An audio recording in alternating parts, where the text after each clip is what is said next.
चलिए मेरे साथ। तो मिलता हूँ मैं ऊपर माता के मंदिर में।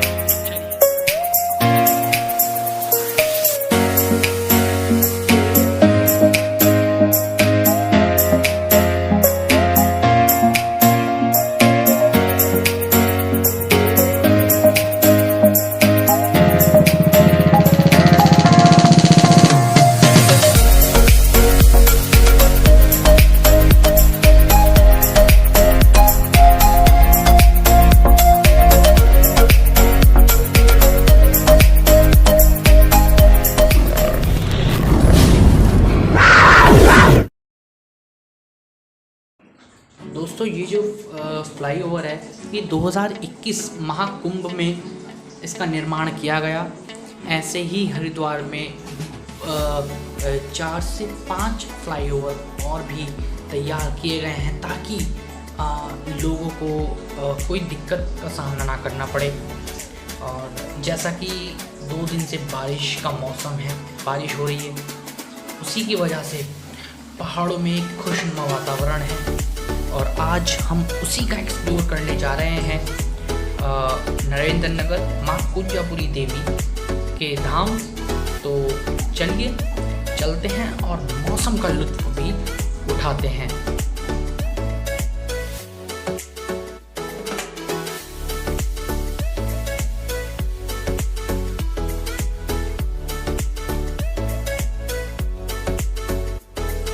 नरेंद्र नगर जाने वाला रास्ता है, यहाँ पर पुलिस की चेकिंग होती है। कृपया आप अपने सारे जो बाइक के डॉक्यूमेंट्स हैं वो अपने पास रखें। दोस्तों आपका स्वागत है मेरे YouTube चैनल ब्रांडेड पंडित पर। और मैं आपका एक बार फिर से स्वागत करता हूँ एक नए व्लॉग को लेकर। और आज हम जा रहे हैं माँ कुंजापुरी देवी नरेंद्र नगर, जहाँ के मैं आपको दर्शन करवाऊँगा माँ कुंजापुरी देवी के कुछ ही देर बाद। और बहुत ही ज़्यादा खूबसूरत जगह है माँ कुंजापुरी देवी। और नरेंद्र नगर एक टूरिस्ट एरिया है, बहुत ज़्यादा खूबसूरत एरिया है। और जब ऐसा सुहावना मौसम हो तो और भी ज़्यादा खूबसूरत नरेंद्र नगर दिखाई देता है। तो मेरे साथ बने रहिए मेरे दोस्तों अंत तक, और मैं आपको कुंजापुरी देवी के दर्शन करवाऊँगा। और चारों तरफ हरियाली ही हरियाली है, मज़ेदार मौसम और चारों तरफ हरियाली, पहाड़ों पर बादलों का ये छटना, और मज़ा आता है यहाँ घूमने में। मन करता है कि बस यहीं पर बस जाएं। यहाँ की हरियाली, यहाँ का मौसम, यहाँ का वातावरण, यहाँ की तरोताज़गी वाली हवा, खूबसूरत लगते हैं ये सब नज़ारे और मंत्रमुग्ध कर देती है यहाँ की सुंदरता। कृपया मेरा एक सभी से निवेदन है, आप अगर कहीं भी वर्ल्ड में या हिंदुस्तान में कहीं भी आप घूमने जाएं तो कृपया कर वहाँ पर गंदगी ना फैलाएं, क्योंकि जो ये हमारी दुनिया है अब वो पूरी तरीके से उसे लोग गंदा करने में लगे हुए हैं। कृपया कर आप स्वच्छता का ध्यान रखें और ख़ास तौर पर अपने पहाड़ों को जो इतनी सुंदरता है उसे गंदा ना करें। ये देखिए, ये जो आप सामने देख रहे हैं लक्ष्मण झूला है, यहाँ से भी लक्ष्मण झूला दिखाई देता है। और क्या वादियाँ हैं, क्या मौसम है आज, आहा मज़ेदार मौसम।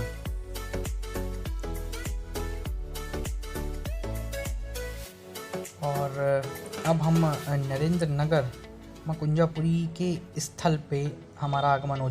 दोस्तों ये जो देख रहे हैं आप जल की धाराएं, ये बहुत ही स्वच्छ जल है जो कि पहाड़ों से, चट्टानों से रिस कर आता है। बारिश इस बार ज़्यादा ना होने के कारण पहाड़ों पर ये पानी थोड़ा सा कम हो चुका है, लेकिन बहुत ही स्वच्छ जल है और इसमें बहुत ज़्यादा गुण हैं। बहुत स्वच्छ जल, मिनरल वाटर भी इसके सामने फील है।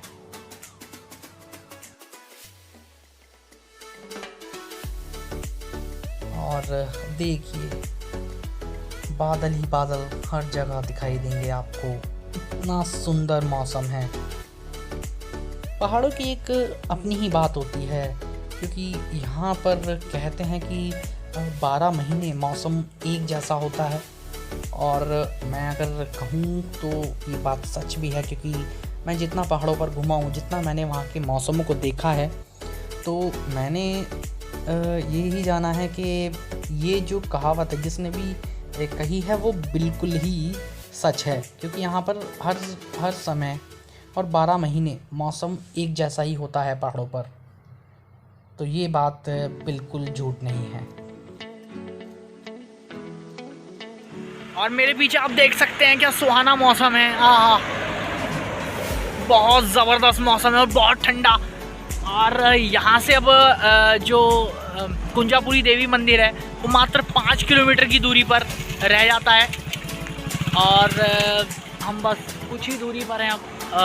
वहाँ का मौसम भी बहुत ज़्यादा सुहावना होगा और मज़ा आ रहा है, ठंडा लग रहा है, बहुत ज़्यादा चिल्ड है। तो चलिए अब आगे चलते हैं हम मंदिर की तरफ। और ये रोड जाती है सीधा चंबा श्रीनगर को, और ये जो टर्न है ये जाता है माँ कुंजापुरी देवी के भवन को। यहाँ से जो कुंजापुरी देवी का मंदिर है वो मात्र 4 किलोमीटर रह जाता है। इससे आगे एक गांव पड़ता है देवलाधर, और ये जो रोड है ये सीधा माता कुंजापुरी देवी के मंदिर तक जाती है।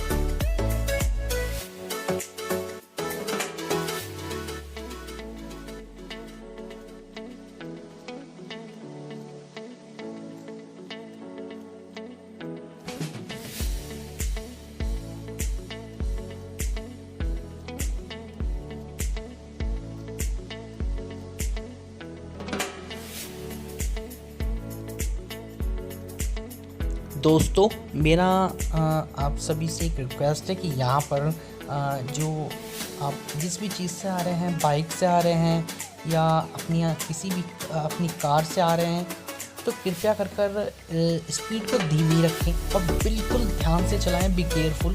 क्योंकि यहाँ के रास्ते टेढ़े मेढ़े रास्ते हैं और कभी कभी धुंध भी आ जाती है बहुत ज़्यादा आंखों के सामने, तो कृपया कर गाड़ी को आराम से चलाएं।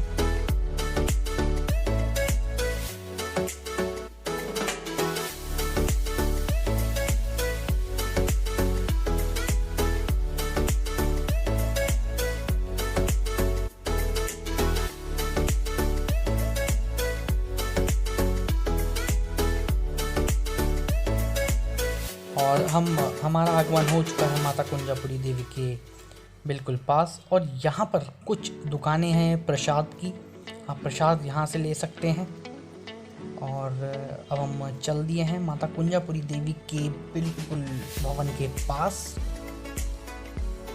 और ये मात्र 300 सीढ़ियों का रास्ता जो कि माता कुंजापुरी देवी के भवन तक जाता है।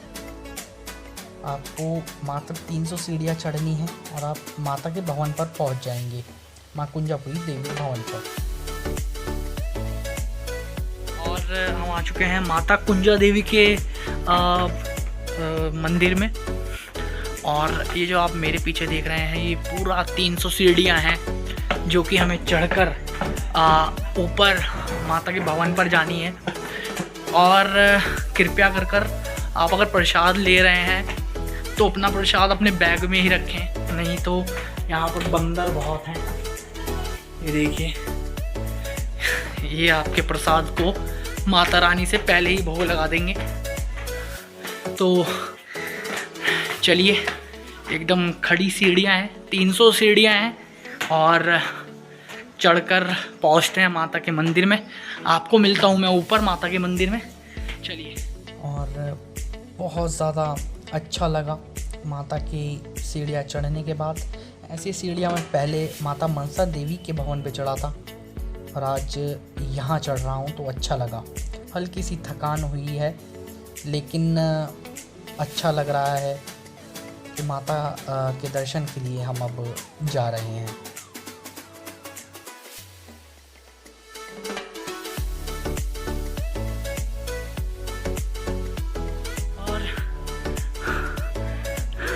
काफ़ी थकान हो गई। हालांकि 300 सीढ़ियाँ ही थी मात्र, लेकिन उम्र का तकाजा है, इस वजह से थकान अब लाजमी है। लेकिन आ गए हम माता रानी के भवन में और अब हम करते हैं माता रानी के दर्शन। चलिए अब चलते हैं मंदिर परिसर में और माता रानी के दर्शन करते हैं। दोस्तों, इस मंदिर का 1 अक्टूबर 1979 से 25 फरवरी 1980 तक नवीनीकरण किया गया। मंदिर के गर्भगृह में कोई प्रतिमा नहीं है, वहाँ सिर्फ एक गड्ढा है। कहा जाता है कि ये वही स्थान है जहाँ माता का कुंजा गिरा था। कुंजापुरी के पुजारी कुंवर सिंह भंडारी और धर्म सिंह भंडारी, जो कि इस मंदिर के अभी हैं पुजारी, वो उस वंश से आते हैं जिसने पीढ़ियों से माता कुंजापुरी मंदिर में पूजा की है। मुनि की रेती से 28 किलोमीटर, जो कि ऋषिकेश में एक मुनि की रेती है, वहाँ से 28 किलोमीटर और नरेंद्र नगर से 13 किलोमीटर ऊंचाई पर स्थित है। समुद्र से 1665 मीटर पर यह मंदिर स्थित है। और अब मैं आपको इसकी कुछ इसकी पौराणिक कथा है वो मैं अब आपको सुनाने वाला हूँ। स्कंद पुराण के अनुसार राजा दक्ष की पुत्री माता सती का विवाह भगवान शिव से हुआ। त्रेता युग में असुरों के परास्त होने के बाद दक्ष को सभी देवताओं का प्रजापति चुना गया। उन्होंने इस उपलक्ष्य में कनखल, जो कि हरिद्वार में स्थित है, वहाँ पर यज्ञ का आयोजन किया उन्होंने। हालांकि भगवान शिव को आमंत्रित नहीं किया गया, क्योंकि भगवान शिव ने दक्ष के प्रजापति बनने का विरोध किया था। भगवान शिव और सती ने कैलाश पर्वत, जो भगवान शिव का वास स्थान है, वहाँ से सभी देवताओं को गुजरते देखा और यह जाना कि उन्हें मतलब भगवान शिव को निमंत्रित नहीं किया गया। जब सती ने अपने पति के इस अपमान के बारे में सुना तो वह यज्ञ स्थल पर गईं और हवन कुंड में अपनी बलि दे दी। जब तक शिव वहां पहुंचते तब तक माता सती बलि हो चुकी थी। भगवान शिव ने क्रोध में आकर तांडव किया और अपनी जटाओं से गढ़ को छोड़ा तथा उसे दक्ष का सिर काटकर लाने को कहा और सभी देवताओं को मार पीट कर भगाने का आदेश भी दिया।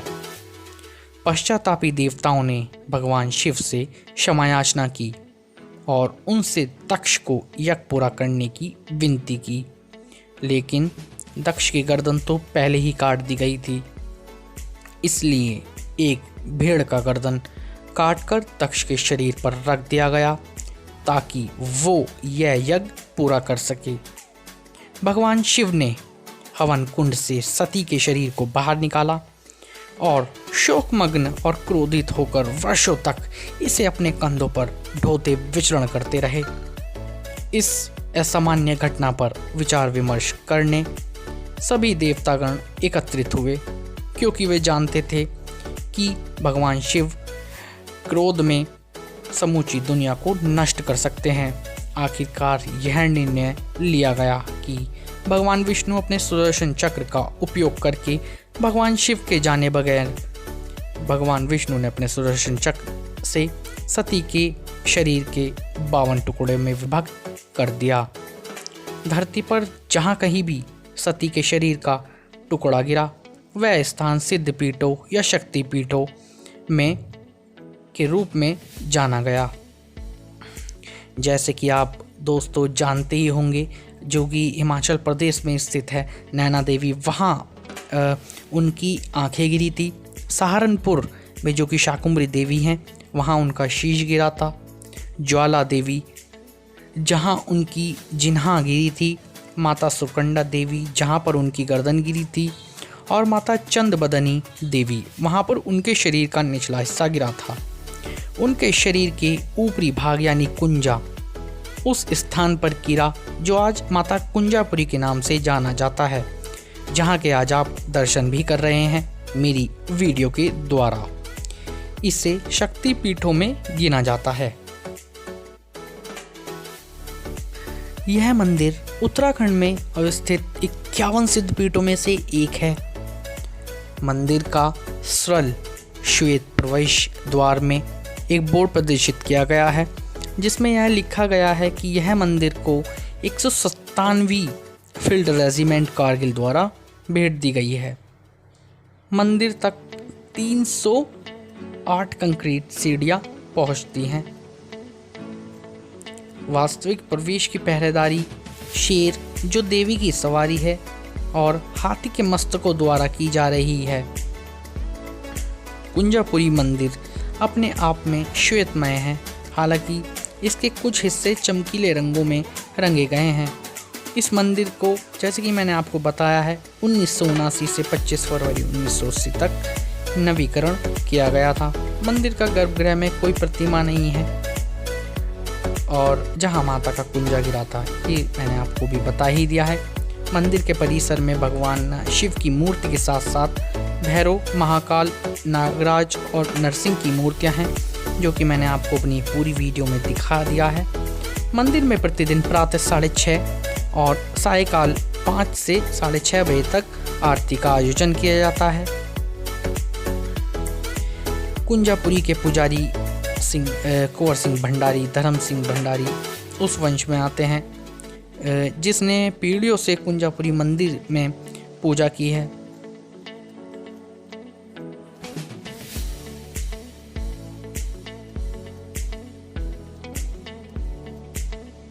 वर्ष 1972 से प्रतिवर्ष दशहरा पर्व के पहले नवरात्रि के दौरान कुंजापुरी मंदिर में कुंजापुरी पर्यटन एवं विकास मेले का आयोजन किया जाता है। यह इस क्षेत्र के सबसे बड़े पर्यटक आकर्षण केंद्रों में से भी एक है। इसमें पड़ोसी क्षेत्रों के साथ साथ दुनिया भर के लगभग 50,000 दर्शक भाग लेते हैं। यह मेला पर्यटन एवं विकास को बढ़ावा देने की दोहरी भूमिका निभाता है। कई प्रकार की सांस्कृतिक प्रदर्शनियां और संगीत एवं नृत्य कार्यक्रम आयोजित किए जाते हैं, जिसमें देश भर के कलाकार हिस्सा लेते हैं। सरकार भी विकास के एक साधन के तौर पर इस मेले का उपयोग करती है तथा स्थानीय किसानों को फसलों और खेती की तकनीकों के बारे में भी जानकारी देने के लिए इस अवसर का उपयोग करती है। दोस्तों, मैंने आपको मंदिर का संपूर्ण इतिहास और सारी ही जानकारी मैंने दे दी है और मंदिर बहुत ही सुंदर, भव्य और बहुत ज़्यादा आकर्षक भी दिखाई देता है। दोस्तों, यहाँ हर समय धुंध छाई रहती है और यही धुंध एक सुहावना मौसम भी बनाती है।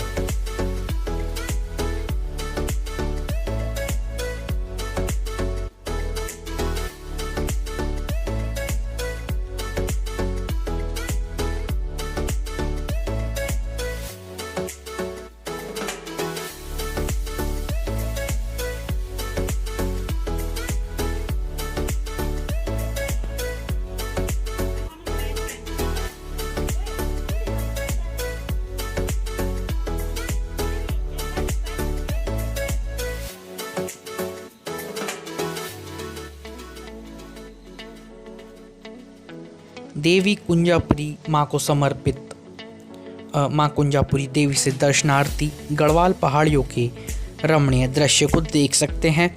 आप कहीं महत्वपूर्ण चोटियाँ जैसे उत्तर दिशा में स्थित बंदरपंच, जो कि 6,320 मीटर की ऊंचाई पर है, स्वर्ग रोहिणी जो कि 6,248 किलोमीटर की ऊंचाई पर है, गंगोत्री जो कि 6,672 किलोमीटर की ऊंचाई पर है और चौखंबा जो कि 7,138 मीटर को ऊंचाई पर है। हम उन्हें देख सकते हैं। दक्षिण दिशा से यहाँ से ऋषिकेश, हरिद्वार और इन घाटी जैसे क्षेत्रों को देखा जा सकता है। दोस्तों, अगर आप बाय एयर आ रहे हैं तो देहरादून स्थित जॉली ग्रांट निकटतम हवाई अड्डा है, जो यहाँ से 43 किलोमीटर की दूरी पर स्थित है। कुंजापुरी एवं समीपवर्ती स्थानों के लिए यहाँ से टैक्सी सेवाएं भी उपलब्ध हैं। अगर आप ट्रेन द्वारा आ रहे हैं, ऋषिकेश से निकटतम रेलवे स्टेशन है, जो यहाँ से 27 किलोमीटर की दूरी पर स्थित है। अधिकांश रेलगाड़ियों के लिए कनेक्टिंग शहर दिल्ली है। और अगर आप सड़क के द्वारा कुंजापुरी ऋषिकेश गंगोत्री राष्ट्रीय राजमार्ग 94 पर हैं एवं सड़क मार्ग के द्वारा ऋषिकेश, नई टिहरी आदि अन्य शहरों से जुड़ा है। ऋषिकेश से कुंजापुरी के लिए बुकिंग में टैक्सी सेवाएं उपलब्ध हैं। हिंडोला खाल से कुंजापुरी हेतु टैक्सी सेवाएं भी उपलब्ध हैं।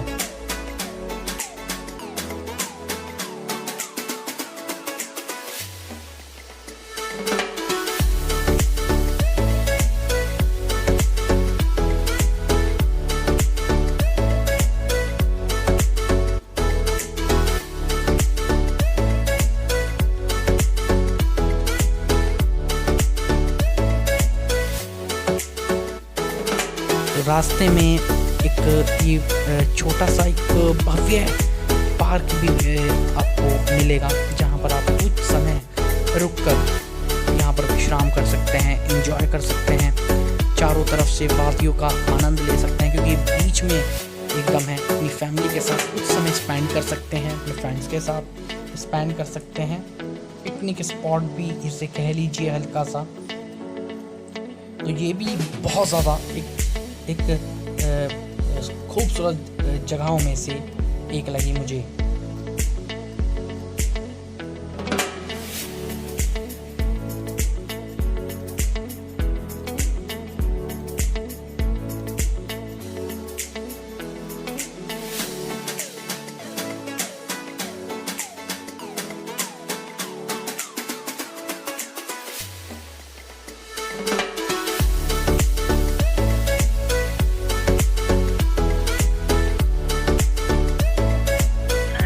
दोस्तों, जैसे जनवरी का मौसम रहता है हमारे यहाँ पर, वैसा ही मौसम यहाँ पर कुछ दिखाई नहीं दे रहा। ये देखिए, मौसम एकदम जनवरी की तरह ही है और हर तरफ बादल ही बादल हैं। और मेरे पीछे भी आप देख सकते हैं बादल ही बादल हैं, एकदम पहाड़ जो है वो बादलों से ढका हुआ है।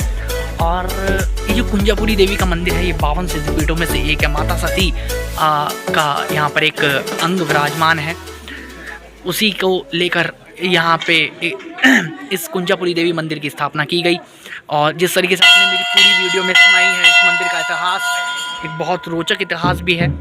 और यहाँ का मौसम भी एक बहुत रोचक सा लग रहा है।